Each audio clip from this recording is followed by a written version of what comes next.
আসসালামু আলাইকুম প্রিয় দর্শক, অন্য মঞ্চের আলাপ চাইতায় আপনাদের সকলকে আমন্ত্রণ জানাচ্ছি। তারা বলছে ধানের শীষ লন্ডনের নৌকা আছে দিল্লিতে, জামায়াতে ইসলামী দাঁড়িয়ে আছে মাতৃভূমির কল্যাণে।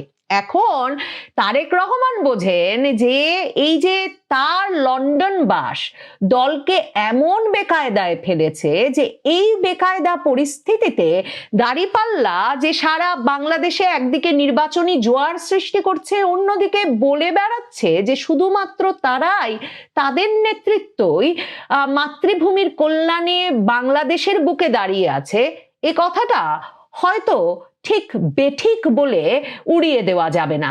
এবং ভোটারদের মনে এটা যে একটা বড় প্রভাব ফেলবে এই সময়ে এসে, সেটা বুঝতেও তারেক রহমানের কোনো অসুবিধা হচ্ছে না। ভারপ্রাপ্ত চেয়ারম্যান তারেক রহমান যখন দেশে না ফিরে শেষ পর্যন্ত আবারও তার ভার্চুয়াল দুনিয়ায় ফিরে গেছেন এবং দলের বিভিন্ন সভা সমাবেশে ভার্চুয়ালি বক্তৃতা দিচ্ছেন, তখন জামায়াতে ইসলামীর নেতৃবৃন্দ, জামায়াতে ইসলামীর শীর্ষস্থানীয় নেতৃবৃন্দ, এমনকি নায়েবে আমির এটিএম আজহারুল ইসলাম, তিনি পর্যন্ত জনসভায় সরাসরি বলছেন যে কেউ কেউ সরাসরি বাংলাদেশে ফিরে প্রধানমন্ত্রিত্ব পাবেন কিনা তা নিয়ে দুশ্চিন্তায় থাকায় শেষ পর্যন্ত দেশে আসার সাহস করছেন না।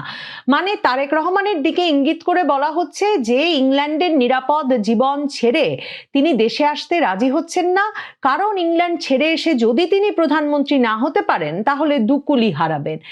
এরকম প্রচারণা যখন সরাসরি তারেক রহমানকে লক্ষ্য করেই হচ্ছে, তখন ভার্চুয়াল দুনিয়ায় ফিরে গিয়ে তারেক রহমান এখন এই প্রথম, আমি বলবো, আমি নিয়মিত তার বক্তব্যগুলো শুনি, বক্তব্যগুলো লক্ষ্য করি, তিনি প্রথমবারের মতো জামায়াতে ইসলামীর বিষয়ে খুবই গুরুতর সব অভিযোগ তুলে ধরেছেন এবং কড়া কড়া সব মন্তব্য করেছেন। এখন এসব কড়া মন্তব্য করে শেষ পর্যন্ত তিনি নির্বাচনী জোয়ারের তুঙ্গে থাকা জামায়াতে ইসলামীকে এসব বক্তব্যে দূর দেশে বসে শায়েস্তা করতে পারবেন কিনা সেটা অন্য প্রসঙ্গ, সে আলাপ নিশ্চয়ই করতে হবে। কিন্তু এই যে তারেক রহমান 1971-এ জামায়াতে ইসলামীর ভূমিকা সম্পর্কে এমন সব কড়া কথা বলে বসলেন জামায়াতে ইসলামী সম্পর্কে প্রথমবারের মতো, যেটা আগে কখনো তার মুখে শোনা যায়নি, সেটা তো নিশ্চয়ই তাৎপর্যপূর্ণই বটে। তারেক রহমান বক্তব্যের শুরুতেই পরিষ্কার করেছেন তার অভিমানের কারণ। তিনি বলেছেন একটা দল বা একটা গোষ্ঠী বারবার বলছে যে অমুককে দেখেছেন, এবার অমুককে ভোট দেন। তারেক রহমানের বক্তব্যের একটা বৈশিষ্ট্য হচ্ছে তিনি কখনো জামায়াতে ইসলামীকে সরাসরি নাম উচ্চারণ করেন না। তিনি আওয়ামী লীগের ক্ষেত্রে ব্যবহার করেন পলাতক, স্বৈরাচার, আর জামায়াতে ইসলামীর ক্ষেত্রে সাধারণভাবে একটি গোষ্ঠী বলেই আলাপটা সারতে চান। আজকেও তিনি সেই প্রথা থেকে বেরিয়ে আসেননি বটে, কিন্তু পত্র পত্রিকা সংবাদ মাধ্যম কারও বুঝতে বাকি থাকেনি যে তিনি কাদের দিকে আঙুল তুলেছেন। বিএনপির ভারপ্রাপ্ত চেয়ারম্যান তারেক রহমান বলেছেন, কিছু মানুষ বা কোনো গোষ্ঠীকে বলতে শোনা যায় ক্ষমতায় বিভিন্ন সময় বিভিন্ন দলকে দেখা হয়েছে, এবার অমুককে, জামায়াতে ইসলামীকে দেখুন। এই অমুককে দেশের মানুষ 1971 সালে দেখেছে কিভাবে নিজেদের স্বার্থ রক্ষার্থে তারা লাখ লাখ মানুষকে হত্যা করেছে। শুধু এইটুকু বলেই তারেক রহমান থেমে যান নাই। তিনি বলেন, যাদেরকে কেউ কেউ বলে যে একবার দেখুন না এদেরকে, মানে জামায়াতে ইসলামীর বরাবরের প্রচারণার একটা মূল স্লোগান হচ্ছে যে নৌকা ধানের শীষ, দুই সাপের একই বিষ, মানে একই রকম বিষাক্ত নৌকা ধানের শীষ দুটোই। কাজেই লোকে যাতে দাঁড়িপাল্লাকে এবার পরখ করে দেখে, দাঁড়িপাল্লার রাজনীতির দিকে ঘেঁষে, সেই দিকে ইঙ্গিত করে তারেক রহমান বলছেন তাদেরকে দেশের মানুষ 71 সালে দেখেছে। লক্ষ লক্ষ মানুষ শুধু হত্যাই করেনি, তাদের সহকর্মীরা কিভাবে মা বোনদের ইজ্জত পর্যন্ত লুট করেছিল, এই কথাটি আমাদের মনে রাখতে হবে। মানে তারেক রহমানের মুখে লক্ষ লক্ষ মানুষ হত্যা, মা বোনদের ইজ্জত লুটের সঙ্গে জামায়াতে ইসলামী জড়িত, এমন বক্তব্য কখনো এর আগে শোনা যায়নি। খালেদা জিয়া কখনো এ ধরনের মন্তব্য করেন নাই, কারণ খালেদা জিয়া জামায়াতে ইসলামীর জোটবদ্ধ সরকার গঠিত হয়েছিল, তারা দীর্ঘ সময়ের আন্দোলনে ছিলেন একসাথে, এবং 2001 সালে বিএনপি জামায়াত জোট সরকার গঠিত হয়েছিল। এবং তারেক রহমান যেসব অপরাধের দিকে মানে ইঙ্গিত করলেন বা সরাসরি বললেন, হত্যা এবং ইজ্জত লুট মানে ধর্ষণ, এসব ঘটনাকেই যুদ্ধাপরাধ হিসেবে চিহ্নিত করে যখন আওয়ামী লীগ সরকারের আমলে জামায়াতে ইসলামীর এই যে নেতৃবৃন্দ তাদের সহকর্মীদের বিচার হচ্ছিল, যে সহকর্মীদের কথা তারেক রহমান উল্লেখ করছেন, তখন কিন্তু বিএনপি সহ বিএনপি নেত্রী খালেদা জিয়া সরাসরি যুদ্ধাপরাধের বিচারের বিপক্ষে অবস্থান নিয়েছিলেন। তাহলে তারেক রহমান কি মনে করেন এসব যুদ্ধাপরাধের বিচার হওয়া জরুরি? এদেরকে কি যুদ্ধাপরাধ হিসেবে চিহ্নিত করলেন? মানে অনেক রকম প্রশ্ন তার এই কড়া অবস্থান থেকে নিশ্চয় জামায়াতে ইসলামী এখন তাকে সেসব প্রশ্নের সম্মুখীন করবে।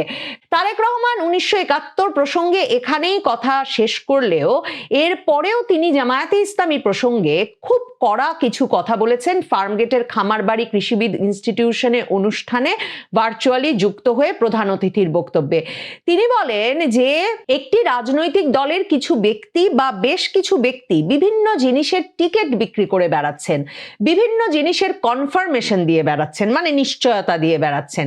তারেক রহমান বলেন, দোজক বেহেশত দুনিয়া সবকিছুর মালিক আল্লাহ, যেটার মালিক আল্লাহ, যেটার কথা একমাত্র আল্লাহ তাআলাই বলতে পারেন, সেখানে যদি আমি কিছু বলতে চাই, আমার নর্মাল দৃষ্টিকোণ থেকে আমি বুঝি যে সেটি হচ্ছে শিরক, সেটি হচ্ছে শিরকের পর্যায়ে পড়ে। অনুষ্ঠানে উপস্থিত ছাত্রদলের নেতাদের উদ্দেশ্যে তারেক রহমান বলেন, ঘরে ঘরে গিয়ে মানুষকে বোঝাতে হবে যারা এসব কথা বলে তারা শিরক করছে, যারা শুনবেন তারাও শিরকের পর্যায়ে পড়ে যাবেন। এই সব কথা তারেক রহমান যে জামায়াতে ইসলামীকে উদ্দেশ্য করে বলেছেন তাতে কোনো সন্দেহ নাই, কারণ জামায়াতে ইসলামীর নেতাদের বিরুদ্ধে বিএনপির নেতাদের বিভিন্ন জন কিন্তু এই অভিযোগ করে আসছিলেন বরাবর তাদের বক্তৃতায়, যে জান্নাতের টিকিট বিক্রি করে নির্বাচনে জিতে যারা ক্ষমতায় যাওয়ার চেষ্টা করছে তারা আসলে ধর্মের বিরুদ্ধে কাজ করছে। কিন্তু তারেক রহমানের মুখে এরকম বক্তব্য আগে শোনা যায় নাই। তারেক রহমান সম্ভবত এতটা নির্দয় বা এতটা রূঢ় হয়ে উঠেছেন তাদের সাবেক মিত্রদের বিষয়ে, কারণ তারা তারেক রহমানকে কোনো ছাড় দিচ্ছেন না। সরাসরি জামায়াতে ইসলামী একটা বড় ধরনের যে স্লোগান এখন শুরু করেছে, ওই নৌকা ধানের শীষ একই বিষ, এই স্লোগানেরও বাইরে তারা বলছে ধানের শীষ লন্ডনের নৌকা আছে দিল্লিতে, জামায়াতে ইসলামী দাঁড়িয়ে আছে মাতৃভূমির কল্যাণে। এখন তারেক রহমান বোঝেন যে এই যে তার লন্ডন বাস দলকে এমন বেকায়দায় ফেলেছে যে এই বেকায়দা পরিস্থিতিতে দাঁড়িপাল্লা যে সারা বাংলাদেশে একদিকে নির্বাচনী জোয়ার সৃষ্টি করছে, অন্যদিকে বলে বেড়াচ্ছে যে শুধুমাত্র তারাই, তাদের নেতৃত্বই মাতৃভূমির কল্যাণে বাংলাদেশের বুকে দাঁড়িয়ে আছে, এ কথাটা হয়তো ঠিক বেঠিক বলে উড়িয়ে দেওয়া যাবে না। এবং ভোটারদের মনে এটা যে একটা বড় প্রভাব ফেলবে এই সময়ে এসে, সেটা বুঝতেও তারেক রহমানের কোনো অসুবিধা হচ্ছে না। সে কারণেই সম্ভবত মির্জা ফখরুল ইসলাম আলমগীর 24 আগস্টের পর থেকেই, যিনি বিএনপির একরকমের আমি বলবো মুক্তিযুদ্ধ বিষয়ক সম্পাদক হয়ে উঠেছিলেন, যিনি ক্রমাগতভাবে মুক্তিযুদ্ধের পক্ষে বিভিন্ন বক্তব্য দিয়ে আসছিলেন, যিনি বলে আসছিলেন যে একটি দল বা গোষ্ঠী মুক্তিযুদ্ধকে পেছনে ফেলে দিতে চায়, কিংবা যিনি তারেক রহমান ভার্চুয়ালি যুক্ত থাকা অবস্থাতেই বিভিন্ন সভা সমাবেশে বলেছেন যে আমাদের মুখ খুলতে বাধ্য করবেন না, 1971 সালে আপনারা হত্যা ধর্ষণ সহ কি কি করেছেন তা আমরা জানি। এসব করা কথা মির্জা ফখরুল বলছিলেন বটে, এবং সে কারণে অনেকে এমন কথাও ছড়ানোর চেষ্টা করছিলেন যে বিএনপির ভেতরেই মির্জা ফখরুলের এই অতি মুক্তিযুদ্ধ ঘেঁষা মন্তব্য নিয়ে একটা আপত্তি আছে।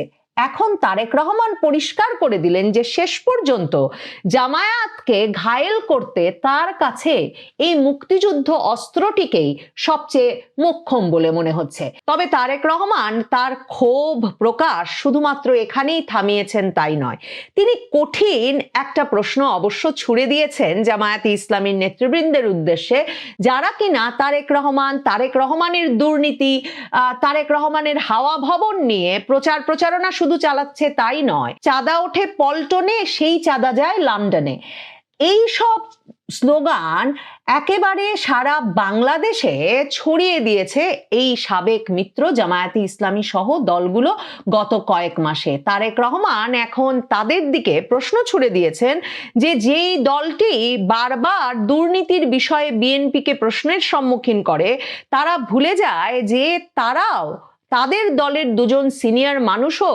2001 সালে বিএনপি জামাত জোট সরকারে ছিল। দুজনেই সিনিয়র মানুষ, দুজনেই সিনিয়র রাজনীতিবিদ ছিলেন। তারা গত হয়েছেন, কাজেই যে মানুষ নেই তাদের সম্পর্কে অবশ্যই খারাপ কথা বলা উচিত নয়। তাদের প্রতি পূর্ণ সম্মান রেখে বলতে চাই, সেই দুজন ব্যক্তি বিএনপি সরকারের শেষ দিন পর্যন্ত থাকা দুটো জিনিস প্রমাণ করে যৌক্তিকভাবে। এক, তাদের অবশ্যই খালেদা জিয়ার প্রতি পূর্ণ কনফিডেন্স ছিল। খালেদা জিয়া দুর্নীতির বিরুদ্ধে যুদ্ধ করছেন, সেজন্যই তারা শেষ দিন পর্যন্ত ছিল। তার মানে এখন তারেক রহমান যুক্তিসঙ্গতভাবে ভোটারদের মনে করাতে চাইছেন যে এই যে জামায়াতে ইসলামের শাসন কেউ কখনো দেখে নাই, তারা একেবারে এক ভিন্ন ধারার সৎ দুর্নীতিমুক্ত শাসন তৈরি করবেন। সেই বিষয়ে প্রশ্ন তুলে তারেক রহমান মনে করাচ্ছে জামায়াতে ইসলামের দুজন সিনিয়র মন্ত্রী ছিলেন তাদের সঙ্গে সরকারে, এবং তারা যদি বিএনপি সরকারকে, খালেদা জিয়া সরকারকে দুর্নীতিগ্রস্ত মনে করতেন, তাহলে নিশ্চয়ই শেষ দিন পর্যন্ত সেই সরকারে থাকতেন না। তারেক রহমানের এসব কথা থেকে পরিষ্কার যে বিএনপির ভেতরে, তারেক রহমান লন্ডনে থেকে যেতে হওয়ায় এবং অন্যদিকে সারা বাংলাদেশে জোটবদ্ধ হয়ে সমমনা 8 দলের সঙ্গে মিলে জামায়াতে ইসলামী যেসব বিভাগীয় সমাবেশ করে বেড়াচ্ছে, তারা যেভাবে ভোটের মাঠে কৌশলে এবং জনসমাবেশে সমাগমে এক রকমের উৎসাহ উদ্দীপনার তুঙ্গে নিয়ে গেছে তাদের নির্বাচনী প্রচারণা, বিএনপিকে, তারেক রহমানকে জামায়াতে ইসলামীকে কোণঠাসা করতে নানা রকম যুক্তি খুঁজে বের করতে এক রকমের বাধ্য হতে হচ্ছে। বিএনপি আসলে সম্ভবত একটু ঠিক কি করবে বুঝতে পারছে না এই মুহূর্তে। একদিকে যেমন ভাবছে 1971-এর ছায়াতলে আশ্রয় নিয়ে এবং আওয়ামী লীগের ভোটারদেরকেও ভোটে টেনে তারা জামায়াতে ইসলামীর চেয়ে একটা শক্ত অবস্থানে যাবে, অন্যদিকে তারা ভুলতে বসেছে যে নেতৃত্বের জায়গায় এতটা অশক্ত অবস্থানে থেকে হঠাৎ করে ব্যাপক অবস্থান পরিবর্তন, সেটা হোক মুক্তিযুদ্ধের বিষয়ে কিংবা অন্য যে কোনো বিষয়ে, সেটা সম্ভবত তাদেরকে খুব বেশি সহায়তা করবে না। খালেদা জিয়া রোগশয্যায় এখনো অসুস্থ, তারেক রহমান ফেরেন নাই। এ অবস্থায় বিএনপিকে একটা ঐক্যবদ্ধ করে উৎসাহ উদ্দীপনার তুঙ্গে নিয়ে গিয়ে আসলে নির্বাচনী প্রচারণাতে জামায়াতে ইসলামীর চেয়ে আরো জোরদার করে তোলা, দুর্দমনীয় করে তোলাই এখন লন্ডনে বসে হলেও তারেক রহমানের প্রধান কাজ। তারেক রহমান সেজন্যই বোধহয় কিছু যুক্তি, কিছু অভিযোগ জামায়াতে ইসলামীর বিরুদ্ধে তার নেতা কর্মীদের হাতে তুলে দিলেন, যাতে সেগুলো ব্যবহার করে তারা জামায়াতকে কোণঠাসা করবার চেষ্টা চালিয়ে যেতে। সম্মানিত দর্শক, বিএনপির অন্যতম শীর্ষ নেতা জনাব মির্জা আব্বাস, তার একটি বক্তব্য সাম্প্রতিক সময় বেশ ভাইরাল হয়ে পড়েছে। তিনি স্পষ্টতই জামাতের প্রতি তার বিষোদ্গার করেছেন এবং বলেছেন যে জামাতের মতো অসভ্য কোনো দল আর এই বাংলাদেশে নেই। তারপর তিনি বলেছেন যে এই জামাতকে দমন করার জন্য সবচেয়ে শ্রেষ্ঠ এবং সবচেয়ে উত্তম যে শক্তি সেটা হলো আওয়ামী লীগ। পরবর্তীতে তিনি আরেকটু এগিয়ে গিয়ে বলেন যে আসলে জামাতের মতো আওয়ামী লীগের একটি অসভ্য দল, এরকম অসভ্যদেরকে দমন করার জন্য, জামাতের মতো এরকম একটি অসভ্য দলকে দমন করার জন্য বিএনপির মতো এরকম ভদ্রলোকের আসলে জায়গা নেই। এখানে আওয়ামী লীগের মতো লোককেই বা আওয়ামী লীগের মতো দলকেই মূলত দরকার, জামাতকে যাকে বলা হয় নিয়ন্ত্রণ করার জন্য। তো তিনি বিস্তারিতভাবে যে বিষোদ্গারগুলো করেছেন তার প্রেক্ষাপটে আমরা যতটুকু বুঝি যে বর্তমান সময়ে ব্যক্তিগতভাবে জনাব মির্জা আব্বাস সাহেবের যে জীবন, এই জীবন মোটামুটি শেষ করে দিয়েছে জামাতের নেতাকর্মী যারা আছেন তারা প্রকাশ্যে নানা রকম কথাবার্তা বলে, আর জামাতের যে সকল বট বাহিনী রয়েছে ইন্টারনেটে তারা নানা রকম চেষ্টা তদবির বদনাম করে এই মির্জা আব্বাস সাহেবের পরিবার পরিজনকে রীতিমতো অস্থির করে তুলেছেন। অন্যদিকে বিদেশে বসে যারা সাধারণত ইউটিউবিং করেন, ফেসবুকিং করেন বা টিকটক তৈরি করেন, এ সকল লোকজনকে অনেকেই জামাতের এজেন্ট হিসেবে, পেইড এজেন্ট হিসেবে অভিহিত করেন এবং সেই সকল লোকও পাইকারি হারে যাদেরকে অকথ্য ভাষায় নির্বিচারে গালাগাল দেন তাদের মধ্যে মির্জা আব্বাস প্রধানতম। তার বাবা কি করতেন, তার স্ত্রী কি করেন, টাকা পেলেন কোথায়, কোথায় ব্যবসায়, কোথায় বাণিজ্য, এ সকল কথা নিয়ে নানা রকম ব্যঙ্গ বিদ্রুপের পাশাপাশি তুইতুকারি করে কথা বলা, তারপর মানে এতটা অশ্লীল, এতটা অশ্রাব্য ভাষায় তাকে লিখিতভাবে এবং মৌখিকভাবে আক্রমণ করা হচ্ছে যে তার জীবন রীতিমতো তছনছ হয়ে গেছে। আমি জানি না যে আসনে তিনি নির্বাচন করবেন সে আসনে জামাতের প্রার্থী কে এবং তার সঙ্গে আসলে জামাতের প্রার্থীর কোনো তুলনা চলে কি না, কিন্তু তা সত্ত্বেও জামাত ইসলামের যে রাজনীতি, তার ধরন এবং প্রকৃতি তাকে রীতিমতো একেবারে মানে বাতিকগ্রস্ত করে তুলছে, ব্যস্ত সমস্ত করে তুলেছে। তিনি তার যে বক্তব্য, এটা একটা পাবলিক অ্যাড্রেসিং ছিল, জনসভা ছিল, সেখানে তিনি বলার চেষ্টা করছেন যে এরা মানুষের জাত না, এরা যে কর্মকাণ্ড করে বা এরা যে ভণ্ডামি করে, ধর্মকে ব্যবহার করে আমাদের যারা সাধারণ মানুষ রয়েছেন বা সরল সোজা মা বোনেরা রয়েছেন, তাদের বিশ্বাসকে পুঁজি করে এরা যে সকল খেলাধুলা করেন, এরা যে সকল কৌশল অবলম্বন করেন, এর মতো ভয়াবহ আর কোনো জিনিস নেই। তিনি উদাহরণ হিসেবে বলার চেষ্টা করলেন যে এই জামাতের মহিলারা তারা বোরকা পরে বিভিন্ন বাড়িতে সেই ঢুকে যায়, কোথাও পানি খাওয়ার নাম করে, কোথাও একটু বসার নাম করে, কোথাও অন্য কোনো ওসিলা ধরে তারা সেখানে ঢুকে, তারপর এ নিয়ে বিনিয়ে তারা জামাতের পক্ষে কথা বলার চেষ্টা করে এবং মুসলমানদের যে ধর্মবিশ্বাস, সেই ধর্মবিশ্বাসকে কাজে লাগিয়ে বলার চেষ্টা করে যে জামাতকে যদি ভোট দেওয়া হয় এই পূর্ণ হবে, যদি ভোট না দেওয়া হয় তাহলে এই পাপ হবে। এটা নিয়ে নানা রকম যে যাকে বলা হয় ন্যারেটিভ তারা ইতিমধ্যে তৈরি করে ফেলেছে। তারপর যখন তারা কাউকে নরম করতে পারে বা কনভিন্স, তারা মনে করে যে এই মহিলাটি কনভিন্স হয়েছে, অর্থাৎ তার কাছে তাদের কাছে মানে যাদেরকে খুব যাকে বলে একেবারে শিকারী বলে মনে হয়, যে একেবারে শিকারটা ধরা পড়েছে ফাঁদে, তারা যে প্রচারণাগুলো করে যাচ্ছিল সেই প্রচারণায় ফাঁদে পা দিয়েছে যে মহিলা, তার নিকট থেকে বায়াত গ্রহণ করে কিংবা কমিটমেন্ট তারা আদায় করে নেয় এবং সেটার ধরন আরও অভিনব।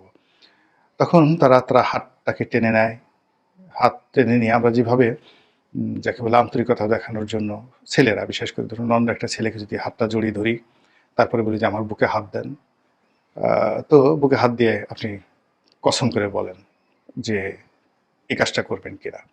তো এই ক্ষেত্রে যে কোনো পুরুষই যদি আপনার বুকে হাত দেয় তাহলে ধরে নেওয়া হয় যে তার মনটা নরম হয়ে যায়, সে কমিটমেন্ট যেটা করে সেই কমিটমেন্টটার উপরে সে স্থির থাকবে। তো এই ওসিলা করে বা এই কৌশল অবলম্বন করে তারা বিভিন্ন মহিলাদেরকে এভাবে হাত ধরে তাদের সেই বুকে হাত রাখে। মহিলারা তো মহিলাদের বুকে হাত রাখতে পারে, কোনো সমস্যা নেই।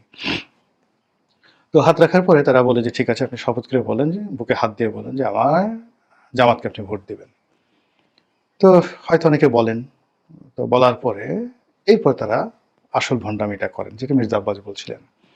সেটা হলো তাদের গলায় একটা তাবিজের মতো কোনো কিছু ঝুলানো থাকে ছোট ছোট করে, সেটাকে একটা ছোট আকৃতির একটা কোরআন শরীফ তাদের হয়তো গলায় ঝুলানো থাকে, আবার নাও থাকতে পারে, এটা সে জানে।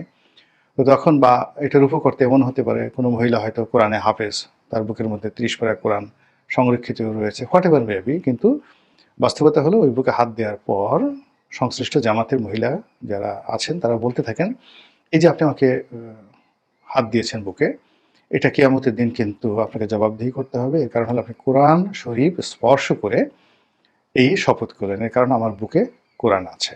তো এই বুকে যে কোরআন আছে, এটা মির্জা আব্বাস কীভাবে কোরআন আছে সেটা স্পষ্ট না করে তিনি বলেছেন হয়তো তাবিজ আছে। আমি আবার একটু আন্দাজ করে বললাম হয়তো তাবিজের বাইরে কেউ হয়তো কোরআনের হাফেজও হতে পারে, হোয়াট এভার মেবি। তো এটাকে প্রতারণার একটি যাকে বলা হয় সর্বোচ্চ অস্ত্র হিসেবে মির্জা আব্বাস বর্ণনা করেছেন। তো এই বর্ণনার প্রেক্ষাপটে আপনাদের হয়তো অনেকেরই মনে আছে যে জামাত রাতারাতি যে এই সময়টিতে তারা যেভাবে তৎপরতা দেখাচ্ছে তাদের মহিলা কর্মীদের দ্বারা, এটি এমনি এমনি হয়নি, বহুকালের তাদের প্রস্তুতি।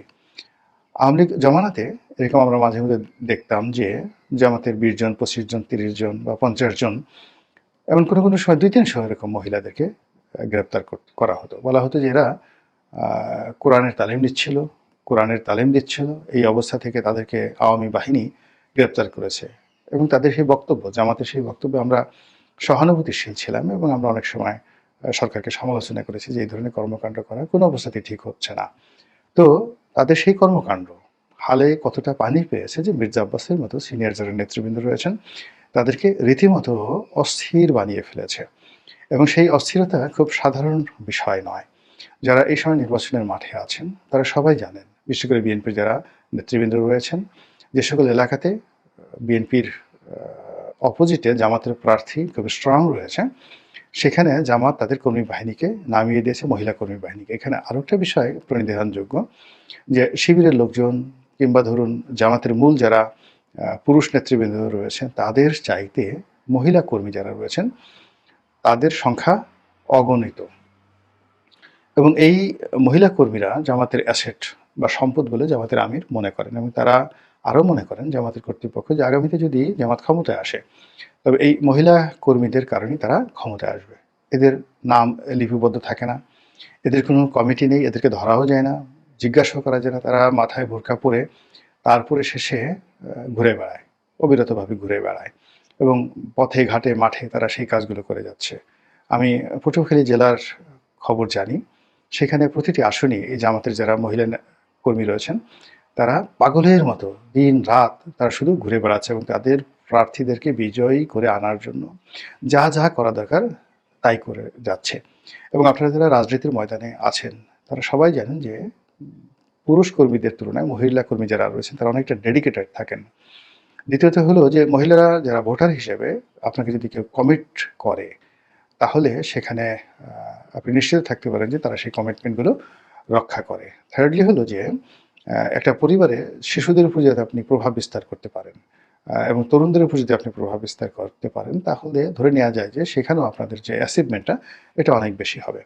তো জামাত এই সময়টাতে শিশুদের মধ্যে কি করছেন বলতে পারবো না, তবে তারা নিঃসন্দেহে ক্লাস 6-এ পড়ে, 7-এ পড়ে, 4-5-এ পড়ে, সেখানে তাদের দাওয়াতি কার্যক্রম চালিয়ে যাচ্ছেন। আমি একেবারে নিশ্চিতভাবে বলতে পারি চমৎকারভাবে চালিয়ে যাচ্ছেন।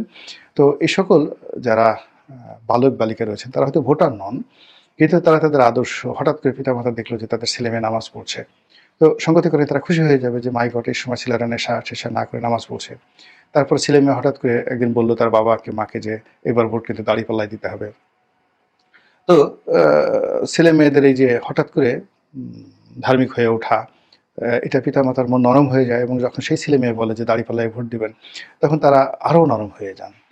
এরপরে আপনি যদি মহিলাদের মধ্যে সেই প্রভাব বিস্তার করতে পারেন, আমি অনেক কট্টরপন্থী আওয়ামী লীগ নেতাদেরকে চিনি যাদের স্ত্রীরা ইতিমধ্যে জামাতের যাকে বলা হয় প্রলুব্ধ হয়েছেন, জামাত দ্বারা রিক্রুট হয়েছেন, জামাতের প্রতি তারা যাকে বলা হয় আনুগত্য প্রদর্শন করেছেন। এটা আওয়ামী লীগের নেতাকর্মী রয়েছেন, বিএনপির বড় বড় নেতাকর্মী রয়েছেন, এমনকি সামরিক বেসামরিক বড় বড় কর্মকর্তা রয়েছেন যারা কোনো রাজনৈতিক দল করেন না, কিন্তু তাদের স্ত্রীরা ইতিমধ্যে জামাতের রিক্রুটমেন্ট যে নেটওয়ার্ক সেই নেটওয়ার্কের মধ্যে তারা পড়ে গেছেন। আপনি দেখবেন যে হয়তো একজন জেনারেল, হয়তো একজন ব্রিগেডিয়ার এমনি খুব ডাটফাট করে চলছেন, কিন্তু তাদের স্ত্রী বা সন্তানদের মধ্যে আপনি জামাতি লেবাস দেখতে পাবেন। এটা হলো তাদের যে ডেভেলপমেন্ট, সেই ডেভেলপমেন্টের একটা অংশ, এবং সেই ডেভেলপমেন্টটা রাজনীতির ময়দানে কতটা রিদম তৈরি করছে, কতটা আতঙ্ক। ভারপ্রাপ্ত চেয়ারম্যান তারেক রহমান কিছু কথা বলেছেন ভার্চুয়ালি সংযুক্ত হয়ে ঢাকায় একটি অনুষ্ঠানে, এবং এটির সংবাদটির শিরোনাম হচ্ছে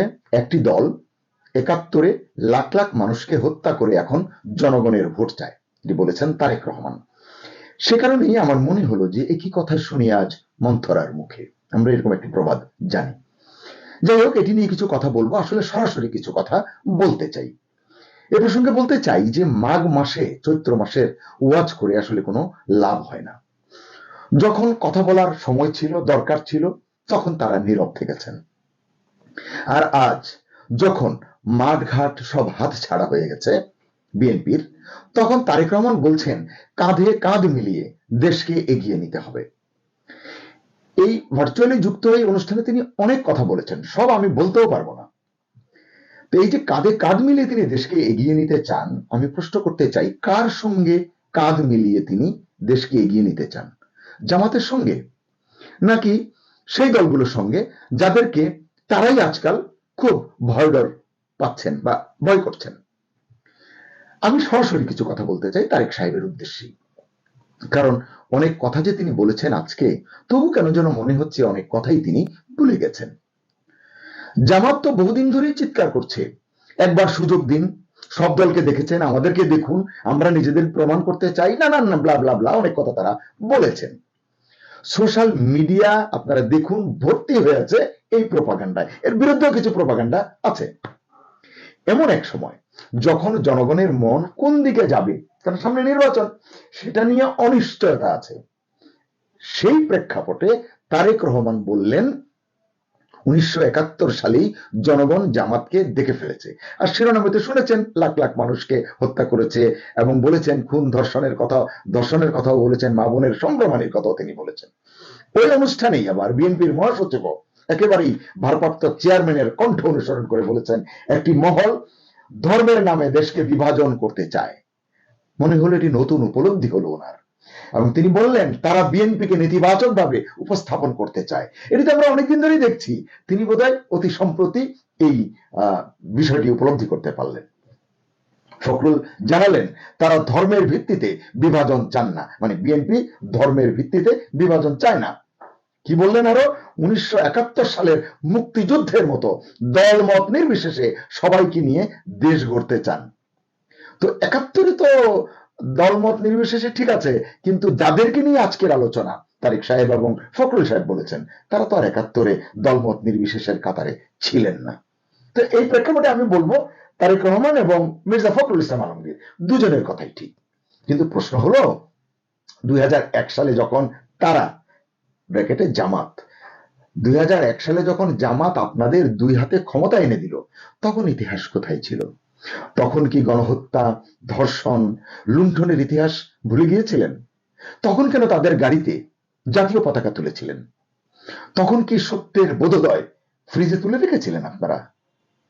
মুক্তিযোদ্ধাদের অপমান করা হলো গত 16 মাস ধরে, আমরা দেখলাম, এদেশের মানুষ দেখলো, অসহায় ভাবে কাঁদলো। সারা দেশে মুক্তিযুদ্ধের প্রতিটি স্মারক ধ্বংস করা হলো, ভাস্কর্য গুড়িয়ে দেওয়া হলো। কই আপনাদের মুখে তো একটি কথাও শোনেনি দেশের মানুষ, প্রতিবাদ তো দূরের কথা। আজকে তারেক রহমান বলছেন জামাত জান্নাতের টিকিট বিক্রি করছে, একদম 100% ঠিক কথা। কিন্তু এই টিকিটের দোকান তো হঠাৎ কোথাও থেকে গজায়নি। এই বাজার, মানে এই টিকিটের বাজার বহু আগেই খুলে দিয়েছেন আপনারাই, শাহজিজ থেকে শুরু করে জাদু মিয়া পর্যন্ত আরো অনেক। এর সবকিছুর ভিত্তি তৈরি করেছে আপনার পরিবার। যাক, মারা গেছেন যাদের, তাদের নাম নিয়ে আমি বিষোদ্গার করতে চাই না। আপনারা কেবল সেই ইটের উপর ইট গেঁথে ভবনটাকে উঁচু করেছেন মাত্র। এখন আবার মানুষকে বলছেন ওদের চেনেন না, ওরা ভয়ঙ্কর। মানুষ বলছে ভাই ভয়ঙ্কর ছিল তারা, কিন্তু ওদের হাত ধরেছিলেন তো আপনারাই। তারেক বললেন আজকে কঠিন সময় আসছে সামনে। আমি বলবো আসছে নাকি ইতিমধ্যে কঠিনতম সময়ের ভেতরেই হাঁটছেন? আপনারাও হাঁটছেন, পুরো দেশ হাঁটছে। তিনি বললেন ষড়যন্ত্র হচ্ছে না জনাব, ষড়যন্ত্র যা হওয়ার হয়ে গেছে, এখন শুধু ফাইনাল স্ট্রোক বাকি, এবং সেই স্ট্রোক খেলবে আপনাদের সবচেয়ে প্রিয়, সবচেয়ে পরম মিত্ররাই। এবং সেই দিন আপনারা কোথায় থাকবেন আমি জানি না, কিন্তু অনেকেই মনে হয় জানে, সেটা হচ্ছে দৃশ্যপটের বাইরে। এবছরের জুনের লন্ডন বৈঠকের হিসাবটা মনে আছে তো? মানুষের কাছে যান, গণমানুষের কাছে, দেখবেন কেউ আর বিশ্বাস করছে না। গেল 16 মাসে আপনারা কি করেছেন, কার সঙ্গে কি ডিল করেছেন, মানুষ এখন এসবই আলাপ করে। সত্য মিথ্যার ধার ধারে না কেউ, মানুষের আলাপের বিষয় এগুলো। আমার ধারণা এই লন্ডন বৈঠকের কাহিনী একদিন মহাকাব্য হয়ে প্রকাশ পাবে, তখন আপনারা নিজেদের মাথায় হাত দিয়ে বসে পড়বেন, এছাড়া আর কিছু করার থাকবে না। তারেক রহমান বললেন সবাইকে নিয়ে কাজ করতে হবে, বিনয়ের সঙ্গে জিজ্ঞেস করতে চাই, এই সবাই কারা? যারা বাংলাদেশের মুক্তিযুদ্ধকে কটাক্ষ করে তারা, যারা বাংলাদেশের অস্তিত্বকে অস্বীকার করে তারা, যারা বলে মুক্তিযুদ্ধ হয়নি, এটা ছিল প্রতিরোধ যুদ্ধ তারা, যারা সুযোগ পেলেই বাংলাদেশের নামটা পাল্টে দিতে চায়, জাতীয় সঙ্গীত বদলাতে চায় তারা? জানি না। তিনি আরো বললেন দুর্নীতি রুখতে হবে যে কোনো মূল্যে। কি অবাক কথা। এবং দুর্নীতি নিয়ে তিনি সাবেক সরকারকে বললেন ফ্যাসিস্ট সরকার দুর্নীতিতে অনেক কিছু করেছে, এটি বিএনপিকেও নাকি ছাড়িয়ে গেছে। আসলে 2001 থেকে 2006 সালের ইতিহাস, মানে এই 5 বছরের ইতিহাস, এটা কি দেশের মানুষ ভুলে গেছেন? টেন্ডারবাজি, ভাগবাটোয়ারা, হাওয়া ভবন, এসব কি নতুন কোনো গল্প?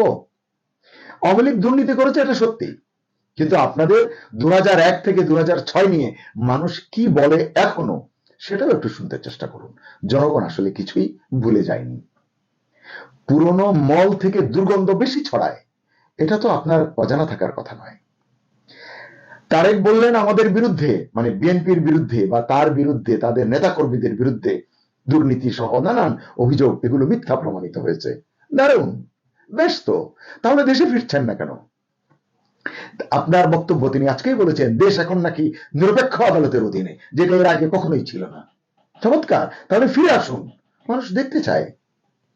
তারেক বলেন বিগত ফ্যাসিস্ট আমলে আইন শৃঙ্খলা ভেঙে পড়েছিল, কিন্তু আজ যে সরকার ক্ষমতায়, যাদের উপর নির্ভর করে ক্ষমতায় ফেরার স্বপ্ন দেখছেন তারেক রহমান, তাদের বিরুদ্ধে কি একটি শব্দ বলেছেন গত 16 মাসে? এখন বলছেন? এখন কি অবস্থা আইন শৃঙ্খলার একটু যদি বলতেন। বিদেশিরা এই গত 16 মাসে দেশটাকে গিলে খেয়েছে, কিছু বলেছেন? এখন বলছেন? না, আমরা শুনতে পাচ্ছি না। আমরা কি শুনতে পাচ্ছি, কি দেখতে পাচ্ছি? আপনার দলের লক্ষ্য শুধু একটাই, লন্ডন থেকে এসে সরাসরি প্রধানমন্ত্রীর চেয়ারে বসবেন। মানুষ এগুলো আলোচনা করছে। শেষে আবারও বলতে চাই, মাঘ মাসে চৈত্র মাসের ওয়াজ করে কোনো লাভ হয় না, কারণ দুটো দুই ঋতুতে পড়েছে, কারণ শীতের ওয়াজ গরমে চলে না। তাই 71-এর গণহত্যার কথা, মা বোনদের সম্ভ্রম হারানোর কথা যে এখন বলছেন, এটি আসলে